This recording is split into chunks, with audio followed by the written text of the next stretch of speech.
ચોમાસા પૂર્વે ભાવનગર મહાનગરપાલિકા એલર્ટ મોડમાં છે તો શહેરમાં જર્જરિત મિલકતો સામે કાર્યવાહી 700થી વધુ જોખમી મિલકતોને મનપાના એસ્ટેટ વિભાગની નોટિસ તમામ મિલકત માલિકોને તકેદારી રાખવા યોગ્ય મરામત કરાવવા સૂચના આપવામાં આવી છે તો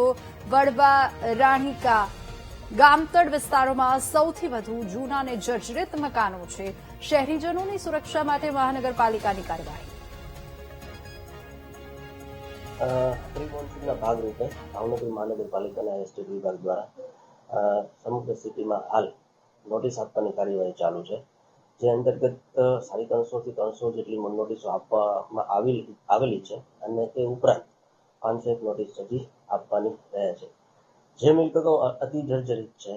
અને જો એમાં કોઈ સમારકામની કેવી કાર્યવાહી કરવામાં નહીં આવે તો ભવિષ્યમાં એના લાઇટ કનેક્શન, પાણી કનેક્શન, ડ્રેનેજ કનેક્શન કાપવાની પણ કાર્યવાહી હાથ ધરવામાં આવનાર છે।